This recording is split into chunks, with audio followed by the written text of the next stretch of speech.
తిరుమల కల్తీ మహాపాతకానికి మూల కారణం చంద్రబాబే అని తేలిపోయింది.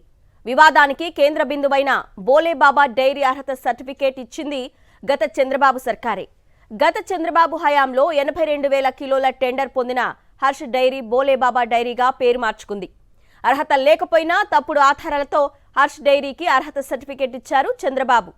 చంద్రబాబు హయాంలోనే వివాదాస్పద హర్ష్ డైరీ ద్వారా టీటీడీకి 82,000 కిలోల నెయ్యి సరఫరా చేశారు.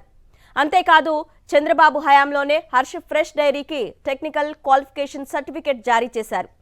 2018 ఏప్రిల్ 17న టెక్నికల్ టీం ఏర్పాటు చేసి హర్ష్ డైరీ ప్లాంట్ ఇన్స్పెక్షన్ చేశారు.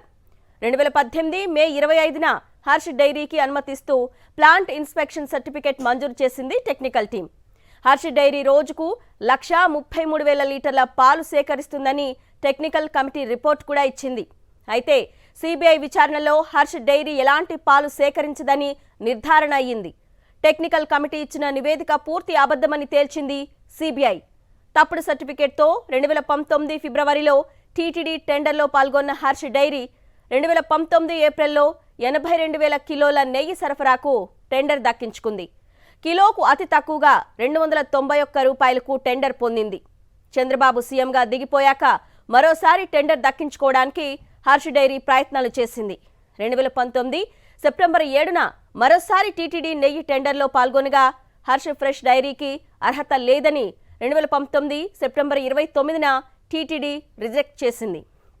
టెండర్ దక్కకపోవడంతో తరువాతి కాలంలో హర్ష్ డైరీ పేరు బోలేబాబాగా మార్చింది దాని యాజమాన్యం. ఇన్ని రోజులు వైఎస్ఆర్సీపీ ప్రభుత్వంపై విష ప్రచారం చేసిన చంద్రబాబు అండ్కో ఇప్పుడు కల్తీ పాపం తమదే అన్న నిజం బయటపడడంతో దిక్కు తోచని స్థితిలో పడిపోయారు. పేరు మార్చుకున్న కంపెనీకే టెండర్ దక్కేలా చేసి బురదంతా వైఎస్ఆర్సీపీపై చల్లి ఇప్పుడు నిజం నిగ్గు తేలాక దిక్కు తోచని స్థితిలో ఉన్న చంద్రబాబు నాయుడు. ఇక ఇదే అంశానికి సంబంధించిన పూర్తి విశ్లేషణ మా కరెస్పాండెంట్ సతీష్ అందిస్తారు. సతీష్, అర్నా, తిరుమల లడ్డు వ్యవహారంలో విచారణ జరిపినటువంటి సుప్రీంకోర్టు పర్యవేక్షణలో ఉన్నటువంటి సిబిఐ అధికారుల నివేదికలు అనేక సంచలన విషయాలు రోజు రోజుకి వెలుగులోకి వస్తున్నటువంటి పరిస్థితి ఉంది. అసలు ఏదైతే ఇప్పుడు కల్తీ నెయ్యి లేదా నాసిరకం నెయ్యి సరఫరా చేసినటువంటి ఆరోపణలు ఎదుర్కొంటున్నటువంటి బోలేబాబా డైరీని తీసుకొచ్చింది, బోలేబాబా డైరీకి మాతృ సంస్థ అయినటువంటి హర్ష్ డైరీని తీసుకొచ్చింది కూడా ముమ్మాటికి చంద్రబాబు ప్రభుత్వంలోనే, చంద్రబాబు పాలనలోనే ఈ పాపం అంతా కూడా జరిగిందన్న విషయాన్ని సాక్షాత్తు సిబిఐ తన ఏవైతే రిపోర్ట్ కోర్టుకి సమర్పించినటువంటి దర్యాప్తు నివేదిక ఏవైతుందో అందులో చాలా స్పష్టంగా పేర్కొంది. ఎందుకంటే అందులో చాలా క్లియర్గా ఇప్పుడు ఏవైతే ఆరోపణలు ఎదుర్కొంటున్నటువంటి బోలేబాబా డైరీ ఉందో దానికి ముందు 2018లోనే ఇది ఆ టీటీడీలోకి ప్రవేశించింది. 2018లో హర్ష్ డైరీ పేరుతో ఏదైతే ఈ బోలేబాబా డైరీ టీటీడీలోకి వచ్చింది. 2018లోనే దీనికి సంబంధించి చంద్రబాబు ప్రభుత్వం ఉంది. అప్పుడు 2018లో ఎప్పుడైతే ఫిబ్రవరిలో నిర్వహించినటువంటి 2019 ఫిబ్రవరిలో టెండర్లో దానికి అర్హత వచ్చేలాగా చేసింది హర్ష్ డైరీకి. ఏదైతే దానికి సంబంధించి చంద్రబాబు హయాంలోనే ఈ హర్ష్ ఫ్రెష్ డైరీకి 82,000 కిలోల నెయ్యి సరఫరా చేసేటువంటి టెండర్ దక్కింది. చంద్రబాబు హయాంలోనే హర్ష్ ఫ్రెష్ డైరీకి సంబంధించి టెక్నికల్ క్వాలిఫికేషన్ సర్టిఫికేట్ కూడా జారీ అయింది. అలాగే 2018 ఏప్రిల్ 17న టెక్నికల్ టీంని ఏర్పాటు చేసి హర్ష్ డైరీ ప్లాంట్ ఏదైతే దానికి సంబంధించిన డైరీకి సంబంధించిన ప్లాంట్ ని తనిఖీలు చేసింది కమిటీ. ఆ కమిటీ 2018 మే 25న హర్ష్ డైరీకి అనుమతిస్తూ ఒక ప్లాంట్ ఇన్స్పెక్షన్ సర్టిఫికేట్ కూడా మంజూరు చేశారు. సో ఏదైతే ఇప్పుడు నాసిరకం లేదా కల్తీ నెయ్యి సరఫరా చేసిందని ఆరోపణలు ఎదుర్కొంటుందో ఈ హర్ష్ డైరీకి సంబంధించి అన్ని రకాల అనుమతులు ఇచ్చింది కూడా చంద్రబాబు ప్రభుత్వ హయాంలోనే, అన్ని రకాల మద్దతు ఇచ్చింది కూడా చంద్రబాబు ప్రభుత్వ హయాంలోనే. చంద్రబాబు ముఖ్యమంత్రిగా ఉన్నప్పుడే ఈ హర్ష్ డైరీకి 82,000 కిలోల నెయ్యి సరఫరాకు సంబంధించినటువంటి టెండర్ దక్కింది. ఆ టెండర్కి దక్కడానికి అవసరమైనటువంటి పూర్తి సహకారం అప్పుడు ఒక తప్పుడు నివేదికను కూడా ఇచ్చింది పూర్తిగా చంద్రబాబు ప్రభుత్వ హయాంలో అన్న విషయం స్వయంగా సిబిఐ ఇప్పుడు ఏసీబీ కోర్టుకు దాఖలు చేసినటువంటి దర్యాప్తు నివేదికలో పేర్కొన్నారు. హర్ష్ డైరీ రోజుకు 1,33,000 లీటర్ల పాలు సేకరిస్తుందని ఆ రోజు చంద్రబాబు హయాంలో ఉన్నటువంటి టెక్నికల్ కమిటీ నివేదిక ఇచ్చింది. హర్ష్ డైరీ ఎలాంటి పాలు సేకరించలేదని టెక్నికల్ కమిటీ ఇచ్చినటువంటి నివేదిక పూర్తి అబద్ధం అని సిబిఐ తన దర్యాప్తులో ఏదైతే సిబిఐ అధికారులతో కూడినటువంటి సిట్ బృందం తేల్చింది. సో ఒక ఫేక్ సర్టిఫికేట్ ని ఇష్యూ చేసింది కూడా చంద్రబాబు హయాంలోనే, ఒక ఫేక్ డైరీని సృష్టించింది కూడా చంద్రబాబు హయాంలోనే, కల్తీ నెయ్యి లేదా నాసిరకం నెయ్యి సరఫరా జరగడానికి అవకాశం కల్పించింది, ఆ సంస్థకు టెండర్ అప్పగించింది కూడా చంద్రబాబు హయాంలోనే అన్న విషయాన్ని స్వయంగా ఈరోజు సిబిఐ తన దర్యాప్తు నివేదికలో పేర్కొంది. తప్పుడు సర్టిఫికేట్లతోనే చంద్రబాబు హయాంలో 2019 ఫిబ్రవరిలో టీటీడీ టెండర్లో హర్ష డైరీ పాల్గొంది. 2019 ఏప్రిల్లో ఆ రోజు కూడా ముఖ్యమంత్రిగా చంద్రబాబు ఉన్నారు. అప్పుడు 82,000 కిలోల నెయ్యి సరఫరాకు టెండర్ దక్కించుకుంది హర్ష డైరీ. కిలోకు అతి తక్కువగా 291 రూపాయలకు మాత్రమే హర్ష ఫ్రెష్ డైరీ టెండర్ దక్కించుకుంది. గతంలో చాలాసార్లు తక్కువ ధరకి నాణ్యమైన నెయ్యి ఎలా వస్తుందని మాట్లాడినటువంటి చంద్రబాబు మంత్రులందరికీ కూడా ఇదొక సమాధానంగా మనం భావించవచ్చు. 291 రూపాయలకే చంద్రబాబు హయాంలోనే ఈ నెయ్యిని సరఫరా చేసేటువంటి కాంట్రాక్ట్ ని ఖరారు చేశారు. 2019 సెప్టెంబర్ 7న మరోసారి టీటీడీ నెయ్యి టెండర్లో హర్ష డైరీ పాల్గొంది. హర్ష ఫ్రెష్ డైరీకి అర్హత లేదని 2019 సెప్టెంబర్ 29న అంటే వైఎస్ జగన్మోహన్ రెడ్డి ప్రభుత్వ హయాంలోనే దీన్ని రిజెక్ట్ చేశారు. సో టెండర్ దక్కకపోవడంతో తర్వాతి కాలంలో ఇదే హర్ష డైరీ బోలేబాబాగా అవతరించింది. సో ఇక్కడ చాలా క్లియర్ గా ఈ బోలేబాబా దానికి మాతృ సంస్థ అయినటువంటి హర్ష డైరీని, బోలేబాబాకు మాతృ సంస్థ హర్ష డైరీ ఏదైతే ఉందో పేరు మార్చి వచ్చింది కాబట్టి దానికి సంబంధించిన ఆ సంస్థని టీటీడీలోకి తీసుకొచ్చింది, దానికి నెయ్యి సరఫరా చేసే బాధ్యతను అప్పగించింది, ఆ నెయ్యి టెండర్ను ఖరారు చేసింది, ఆ హర్ష డైరీ కోసం అర్హత సాధించడం కోసం తప్పుడు నివేదిక ఇచ్చింది కూడా ఇవన్నీ కూడా చంద్రబాబు హయాంలోనే. సో అంటే ఇక్కడ ఈ అంశంలో మరొక పాపానికి చంద్రబాబు ప్రభుత్వంలోనే జరిగిందన్న విషయం చాలా స్పష్టంగా అర్థమవుతుంది. ఒకవైపు చంద్రబాబు అదేవిధంగా ఉప ముఖ్యమంత్రి పవన్ కళ్యాణ్ ఆరోపించినట్టుగా తిరుమల లడ్డూ ప్రసాదంలో జంతువుల కొవ్వు గాని, పంది కొవ్వు గాని లేదా ఫిష్ ఆయిల్ గాని కలవలేదన్న విషయాన్ని సిబిఐ దర్యాప్తులో తేల్చడంతో పాటుగా అసలు ఈ ఏదైతే ఆరోపణలు ఎదుర్కొంటున్నటువంటి బోలేబాబా డైరీని తీసుకొచ్చింది, హర్ష ఫ్రెష్ డైరీ పేరుతో తీసుకొచ్చింది, దానికి అర్హత లేకుండా టెండర్ ఇచ్చింది, దానికి అనుకూలంగా తప్పుడు నివేదికలు ఇప్పించింది, ఇవన్నీ కూడా చంద్రబాబు హయాంలోనే, ముఖ్యమంత్రి చంద్రబాబు హయాంలోనే జరిగిందన్న అంశాన్ని సిబిఐ ఇప్పుడు తేల్చింది. దీంతో మరొకసారి ఇన్ని రోజులుగా గత 4 సిబిఐ రిపోర్ట్ తర్వాత కూడా అబద్దాలు చెప్పేటువంటి ప్రయత్నం చేసినటువంటి అధికార పక్షానికి ఈ సిబిఐ రిపోర్ట్ మరొక చెంపపెట్టలా మారిందని భావించవచ్చు అన్న. Okay Satish, thank you.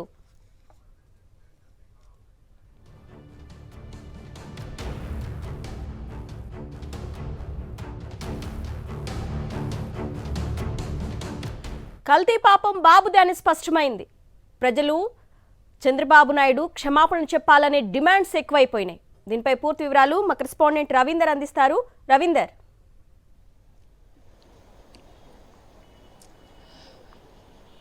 అరుణ, తిరుమల లడ్డూ ప్రసాదానికి సంబంధించి ఏదైతే పెద్ద ఎత్తున వివాదం కొనసాగిందో ఇప్పటి వరకు, ఆ మొత్తం వివాదానికి కారణం బోలేబాబా కంపెనీ అనేది కూడా అందరికీ తెలిసిందే. అయితే ఆ బోలేబాబా కంపెనీని తీసుకొచ్చిందే అప్పుడు చంద్రబాబు అనేది చాలా స్పష్టంగా ఇప్పుడు తేలింది. నిజానికి చంద్రబాబు పరిస్థితి ఇప్పుడు ఎలా ఉందంటే కుడితిలో పడినటువంటి బల్లిలాగా తయారైంది. ఎందుకంటే వైఎస్ఆర్ కాంగ్రెస్ పార్టీ మీద, జగన్ మీద తిరుమల లడ్డూ సంబంధించి జంతువుల కొవ్వు కలిసిందంటూ ఒక అభాండం వేసి ఒక బురద జల్లి చేతులు తుడుచుకునేటువంటి ప్రయత్నం చంద్రబాబు చేశాడు. ఇప్పుడు సిబిఐ ఎంక్వైరీ చేసిన తర్వాత అసలు బోలేబాబా కంపెనీ ఏంటి, అది ఎక్కడి నుంచి వచ్చింది, ఎవరు తీసుకొచ్చారనేటువంటి మొత్తం వ్యవహారాన్ని సిబిఐ లోతుగా విశ్లేషణ చేసినప్పుడు దీని అంతటికీ మూల కారణం చంద్రబాబు అని చెప్పి చాలా స్పష్టంగా తేలిపోయింది. సిబిఐ సైతం ఇదే అంశాన్ని తన ఛార్జ్ షీట్ లో కూడా పేర్కొన్నటువంటి పరిస్థితి. అంతకుముందు అంటే హర్ష డైరీగా పేరున్నటువంటి ఈ బోలేబాబా కంపెనీ అప్పట్లోనే 2019లో టెండర్లో పాల్గొనే ముందు, అంటే చంద్రబాబు ప్రభుత్వం దిగిపోయే ముందుగా ఫిబ్రవరిలో టెండర్లో పాల్గొని ఏకంగా 82,000 కిలోల నెయ్యి సరఫరా చేసే విధంగా తీసుకుంది. అయితే అంతకంటే ముందు 2018 ఫిబ్రవరిలోనే టెక్నికల్ టీమ్ వెళ్లి ఏకంగా బోలేబాబా కంపెనీ, అంటే అప్పట్లో హర్ష డైరీ పేరుతో ఉన్నటువంటి ఆ కంపెనీ ఉత్తరాఖండ్ లో ఉంటుంది, అక్కడికి వెళ్లి పరిశీలన చేశారు. వాస్తవానికి ఆ కంపెనీకి పాలు సేకరించేటువంటి సామర్థ్యం ఏమాత్రం లేకపోయినప్పుడు కూడా 133,000 లీటర్ల పాలు ప్రతి రోజు సేకరించేటువంటి ఆ సామర్థ్యం ఉందంటూ అప్పట్లో టెక్నికల్ టీం ఒక రిపోర్ట్ ఇచ్చింది. ఆ రిపోర్ట్ ను అడ్డం పెట్టుకుని అప్పట్లో ఈ హర్ష డైరీకి పెద్ద ఎత్తున నెయ్యి సరఫరా చేసేటువంటి టెండర్ ఇచ్చారు. కానీ ఇప్పుడు దానికి అంత సీన్ లేదనేది చాలా స్పష్టంగా ఇప్పుడు సిబిఐ విచారణలో తేలింది. అయితే ఆ సమయంలో అసలు ఆ విధంగా టెక్నికల్ టీములో ఎవరున్నారు, ఎందుకు బోలేబాబా కంపెనీకి ఆ స్థాయిలో పాలు సేకరించే అర్హత లేకపోయినా ఉన్నట్టు రిపోర్ట్ తయారు చేశారనేది కూడా ఇప్పుడు పూర్తి స్థాయిలో వెల్లడి కావాల్సింది. దీని మీద మరింత లోతుగా అయితే విచారణ జరిపి అప్పట్లో పాల్గొన్నటువంటి టెక్నికల్ టీం హెడ్ తో పాటు అక్కడ ఉన్నటువంటి ఈఓతో సహా మొత్తం అధికారుల మీద చర్యలు తీసుకోవాల్సినటువంటి అవసరం ఉంది. సరే, అది టెక్నికల్ ఇష్యూని పక్కన పెడితే ఈ మొత్తానికి కారణం ఆ బోలేబాబా కంపెనీ మాతృ సంస్థ అయినటువంటి హర్ష డైరీ అనేది చాలా స్పష్టంగా తెలిపింది. సిబిఐ సైతం దాన్ని ఎంక్వైరీలో బయటపెట్టింది. నిజానికి అంతకంటే ముందు, అంటే ఆ బోలేబాబా కంపెనీ దీంట్లోకి రాకముందు కర్ణాటక ప్రభుత్వం నందిని పేరుతోటి ప్రతిసారి కూడా టీటీడీకి నెయ్యి సరఫరా చేసేది. అది కర్ణాటక ప్రభుత్వం నుంచి వచ్చేటువంటి నెయ్యి కాబట్టి అందులో కల్తీ జరగడానికి అవకాశం ఉండదు. పైగా ఒక ప్రభుత్వమే సరఫరా చేస్తుంది కాబట్టి అత్యంత నాణ్యంగా ఉంటుంది. కానీ ఉన్న పరంగా చంద్రబాబు వచ్చిన తర్వాత కర్ణాటక నుంచి వచ్చేటువంటి నందిని నెయ్యిని ఆపేసి ఆ బోలేబాబా కంపెనీ మాతృ సంస్థ అయినటువంటి హర్ష డైరీని రంగంలోకి తీసుకొచ్చారంటేనే మన పరిస్థితిని అర్థం చేసుకోవచ్చు. ఒక ప్రైవేట్ కంపెనీని టీటీడీలోకి ఎంటర్ చేశారంటే ఖచ్చితంగా వారి నుంచి పెద్ద ఎత్తున ముడుపులు తీసుకోవడం ద్వారా ఈ ఘటన చోటు చేసుకుంది అనేది అర్థమవుతుంది. టీటీడీలోకి ఇట్లా ప్రైవేట్ కంపెనీలు తీసుకొచ్చిందే చంద్రబాబు అనేది స్పష్టం అవుతుంది. ఇప్పుడు జంతువుల కొవ్వు అంటూ చంద్రబాబు ఏదైతే వ్యాఖ్యలు చేశారో దాని అంతటికీ మూల కారణం కూడా ఇప్పుడు సిబిఐ శోధించింది కూడా ఇదే బోలేబాబా కంపెనీ. కాబట్టి అసలు బోలేబాబా కంపెనీకి చంద్రబాబుకు ఉన్నటువంటి సంబంధాలు ఏంటి, ఆ రోజు ఈ టెండర్ కి అర్హత లేకపోయినా ఉన్నట్టు టెక్నికల్ టీం తయారు చేసినటువంటి ఆ రిపోర్ట్ వెనక ఎవరున్నారు, అధికారులు ఎవరున్నారు, వారి మీద ఒత్తిడి తీసుకొచ్చింది ఎవరు, అసలు పాలు సేకరించి సామర్థ్యం ఏమాత్రం లేకపోయినా సరే 1,33,000 లీటర్ల పాలు సేకరించే సామర్థ్యం హర్ష డైరీకి ఉందంటూ అప్పట్లో ఈ నివేదికను రూపొందించింది ఎవరు అనేది కూడా పూర్తి స్థాయిలో విచారణ జరిపి అప్పుడు ఈ తప్పు చేసినటువంటి అధికారులందరి మీద కూడా చర్యలు తీసుకోవాల్సి ఉంటుంది. వారితో ఆ విధంగా తప్పు చేయించినటువంటి చంద్రబాబు ప్రభుత్వంలో ముఖ్యులు ఎవరు, ఆ బోలేబాబా కంపెనీ నుంచి తీసుకున్న కమిషన్లు ఎవరు చేతికి అందే అనేది కూడా మొత్తం తేలాల్సినటువంటి అంశం ఉంది. దీనికి సంబంధించి వైఎస్ఆర్ కాంగ్రెస్ పార్టీ కొద్దిసేపు క్రితం ఆ పార్టీకి సంబంధించినటువంటి party state coordinator Sajjala Ramakrishna Reddy కూడా మాట్లాడుతూ ఇదే అంశాన్ని ప్రస్తావించారు. అసలు చంద్రబాబుకి ఆ బోలేబాబా కంపెనీకి ఉన్నటువంటి సంబంధం ఏంటి, ఎందుకు ఆయన ఈ హర్ష డైరీని అప్పట్లో తీసుకురావడం జరిగిందనేది కూడా చాలా స్పష్టం చేశారు. అయితే తమ ప్రభుత్వం అధికారంలోకి వచ్చిన తర్వాతనే ఈ బోలేబాబా కంపెనీకి అంత సీన్ లేదు, సామర్థ్యం లేదు, పాలు సేకరించే అర్హత లేదనేది చాలా స్పష్టంగా అర్థమైపోయిన తర్వాత 2022లో దాన్ని బ్లాక్ లిస్ట్ కూడా చేశామని సజ్జల రామకృష్ణారెడ్డి మరోసారి గుర్తు చేసినటువంటి పరిస్థితి. అంటే మొత్తంగా బోలేబాబా కంపెనీ ఇక్కడ చంద్రబాబుకి లంచాలు ఇవ్వడం ద్వారా, ఆయన పార్టీ సంబంధించినటువంటి ముఖ్య నాయకులకి లంచాలు ఇవ్వడం ద్వారా టీటీడీలోకి ప్రవేశించి అక్రమంగా కొవ్వు కలిసినటువంటి ఆ నెయ్యిని ఇతర సరఫరా చేసినట్టు అనుమానాలు అయితే కలుగుతున్నాయి. మొత్తం మీదైతే అడిదిరిగి మొత్తం నిందితుడు ఈ మొత్తం వ్యవహారానికి పాప మూట కట్టుకుంది చంద్రబాబు అనేది చాలా స్పష్టంగా అర్థమైంది. Aruna. Okay Ravinder, thank you.